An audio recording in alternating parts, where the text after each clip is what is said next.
Good evening and welcome to the Anti-Poster on somewhere late in the evening on Thursday, the 2nd of October, somewhere in France. I'm about to head to Paris for our weekend, but my head is spinning with all the smorgasbord of incredible top-class racing in not just France, but obviously in the UK. And this is about the Sun Chariot at Newmarket. I'll be pretty quick through this, not least because I'm trying to work with 10 or 15 races over the next few days.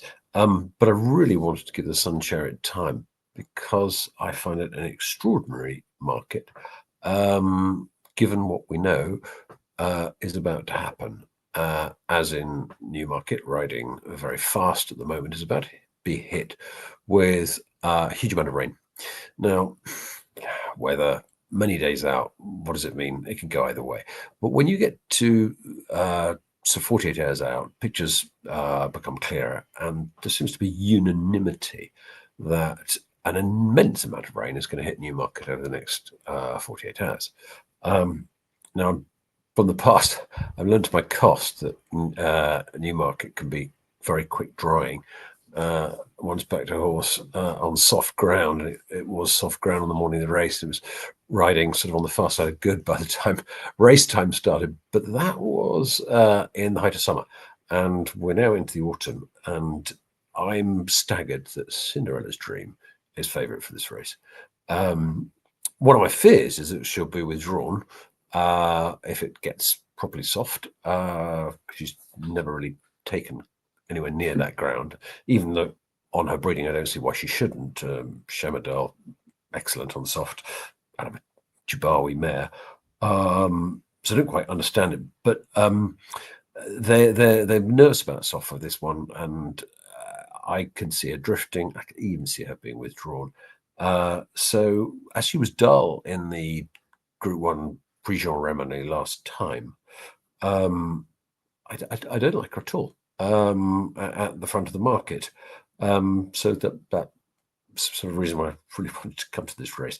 Fallen Angel was favourite for this race, a heavy favourite only a couple of weeks ago, and the money went against her increasingly as it became clear at that time that ground was drying and that it might be rattling fast, which is probably not what she wants, which I would agree.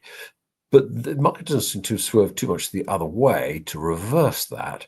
Now that it's absolutely clear there'll be plenty of cut, and she handles that just fine. Now, whether she wants a bog is another matter, but she certainly would be a more favoured horse on those conditions than Cinderella's Dream. So yeah, I don't understand why Fallen Angel can be available at 11-4.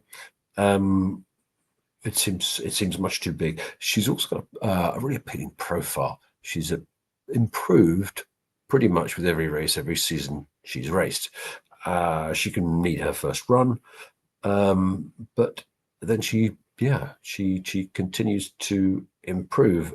4 Group 1s to date, 2 Group 1s this year, in the form of her life. What's not to like? She did flop at Newmarket on the Rolling Mark in the 1,000 guineas, but she has, some good other runs at Newmarket to her name, so that doesn't bother me unduly. That was her first run out when, as I said, she can be dull. So, of the 2 favourites, it's absolute no-brainer for me. Fallen Angel is a much better betting angle, even though I love Cinderella's Dream. We put her up for the Falmouth Stakes at Newmarket after a perfectly reasonable run under a penalty at Ascot. But Cinderella's Dream is supposedly being end of season target is Del Mar, the Filly Turf. I'm not quite sure what she's doing here after the Jean Romane, which is taking her back up to this distance. The whole thing is I just find it strange, and I don't like her, as you may gather.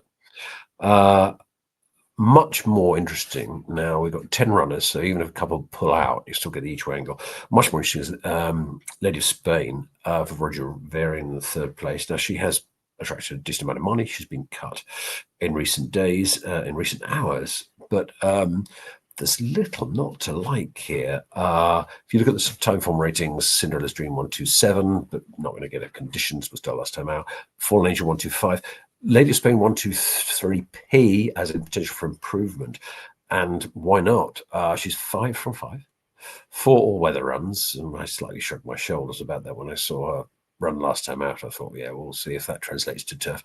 Boy, did it translate to turf. She's a good winner of the Atlanta Stakes. She and the horse she beat in that Blue Bolt were clear of the others, and that was her first run in a very long time. So, yeah, unless, and I hate the word bounce, but unless after a long break she somehow regresses in some way, which is possible, we know she fancies a bit of cut, give underfoot. She's 5 from 5. She's never been beaten. And why would she not run here? I had her cracking each way. Yeah, nothing not to like. Blue Bolt behind her in the betting. So yeah, Lady of Spain 6 to 1 best price paddy power. Blue Bolt 7 to 1. Another very progressive filly, and there's every reason to like this one. Only thing that sticks in my mind looking at her form compared to, or rather looking at the pattern of her form compared to Lady of Spain, is this progression of this filly about to stop? Unlike Lady of Spain, who's had one run in the last 8 months, Blue Bolt's had five or six runs, and yes, she's progressed every single time. But last time out, she wasn't up to beating Lady of Spain. Can she progress again past that one? It was running for the first time in 8 months. I'm doubtful. There was also a £6 difference then. It's now down to £3, which is quite a turnaround. I know weight for 8 changes through the season, but in just 5 weeks, that strikes me as, not an obvious reason why she'd reverse the form. I can see her running very well. I wouldn't put anyone off Blue Bolt each way either, particularly as a race that might come down from 10 to 9 to beautiful 8 runners. But don't quite like her as much as Lady of Spain. Atzila is, for me, a bit of a no. She only started her career back in April, won her first 2 wins, then thrown straight into the deep end to the Irish Guineas. In fact, she ran 3 Group 1s in a row, and they were all, I won't say disastrous, but they weren't good. Then last time, something, maybe the collect or certainly a certain amount of improvement, was a best run yet in the Matron Stakes. Not beaten far and sort of staying on late. My personal take on that is Fallen Angel was in the heat of the battle and looked like she was being swamped and fought back to win, and Furious Battle her, exactly. Another one, Atzila sort of came through later. I don't personally see a leap forward in the 6th or 7th race of this season for her. So I'll pass on this one. Kind of, respect Derek O'Brien, and maybe there's more in her, but choose one, I'll pass. Cheshire Dancer, that's it, by the way, sorry, that's 12, bet 365. Cheshire Dancer 20s, Ladbrokes Coral. Don't even want to use the word throwout, but she's a throwout. I don't get it. 6 runs this year. I can't see anything she's done. She's, good competitive listed Group 3 level. Is she going to win a Group 1? Not on anything I've seen. And particularly, I don't think soft ground is what she wants. And there's going to be, surely, there'll be the word S somewhere in the going come Saturday at 2:40. So, no, Cheshire Dancers a no for me. Cathedral, we're working through my nose. Cathedral is also just scratching my head about trying to understand the love for this horse. Lots and lots of people like Cathedral. Lots and lots of people put her up every time she runs. She was a very exciting 2-year-old. Rafe Beckett, a man who knows what to do with fillies. But she's been overbet plenty of times. She has come in at a big price. She was 4th in the Coronation Stakes, which is a good run, fast ground, worth noting. And then she was again only beaten just under 2 lengths in the Matron Stakes. So she has therefore put on the table her ability to to finish fourth in Group 1s twice. Will she now suddenly turn this into a Group 1 win with soft in the going, which they're unhappy with? I'm not so sure. I was suspicious about the move from Rafe Beckett for Philippa de Foy, but she seemed to run perfectly well last time out. But anyway, she's beaten at 3-5, a listed race on soft ground in France, and with the ground potentially going that way, she's just a no for me.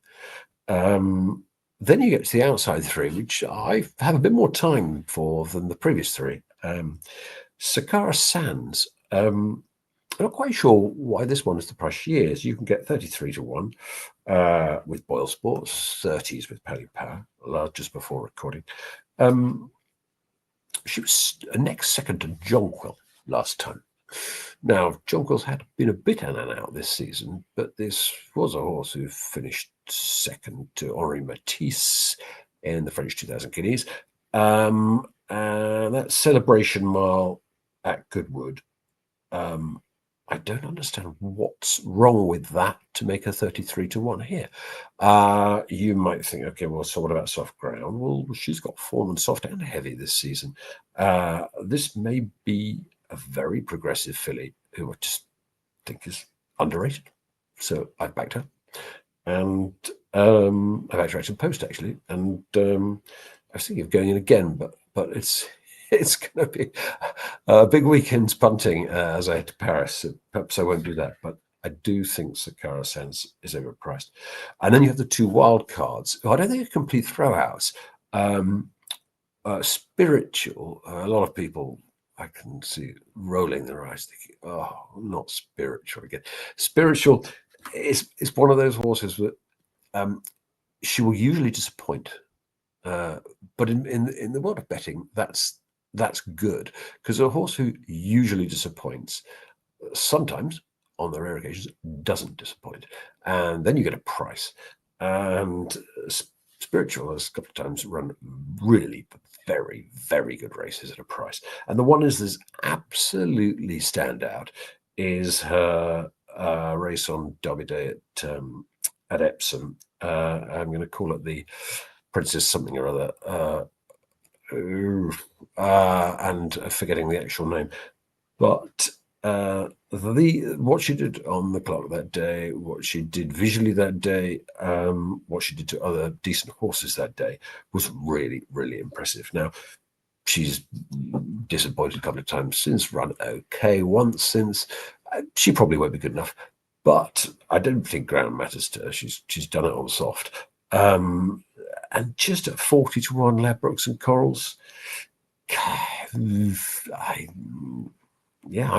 I'm drawn in a bit to Spiritual, even though, don't get me wrong, I expect her to run badly. But that's not a problem when you've got a horse who can occasionally run brilliantly at a big price. That's my take on Spiritual. And then the final one is Sparks Fly. Massive price, 66-1 generally. I don't know. No one knows how much rain's going to fall. But if this turns proper soft, bordering on the heavy, probably not. But I haven't seen any source that tells me it's going to be less than 20 mils. And if it goes really, really crazy with the rain and they get more than that, and it turns proper soft, this filly, or is she a man? I can't remember how old she is, 4 or 5. She is a weapon on really deep ground. So I don't think she's nearly good enough to win this if it's any remote thing like good to soft. But if it's proper soft or worse, she's right in the equation.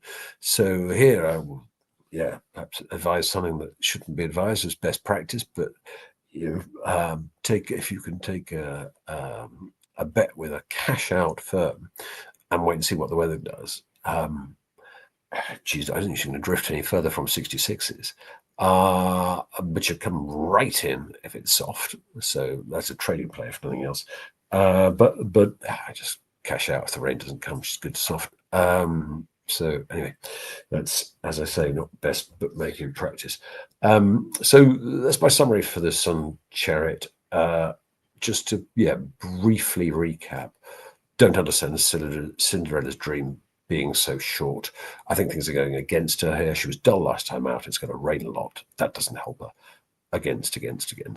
Fallen Angel, by far the obvious one of the top two of the market. I'm surprised she's so big. Lady of Spain, really, really appealing. So those second and third in the betting are the ones I really like at the top of the market. Blue Bolt, I get it. Could run well again. Could place. I can't quite see her turning it around with Lady of Spain. So in that sense, she's not a player of mine.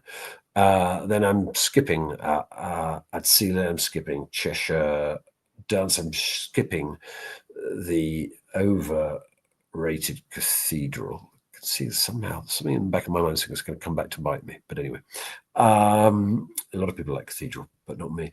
But I do like Sakara Sands and the wild plays, the wild outsiders. This market is top heavy with one I don't like, and I don't think these outsiders are out of it if the rain comes. Watch it, but of course, if you wait another 24 hours, 36 hours to play, the rain will have been and the market will have rearranged. So yeah, make of that what you will. Anyway, good luck at Newmarket and everywhere else you're playing, and I'll hopefully see you soon. Hopefully with first day of Art Weekend. Good night.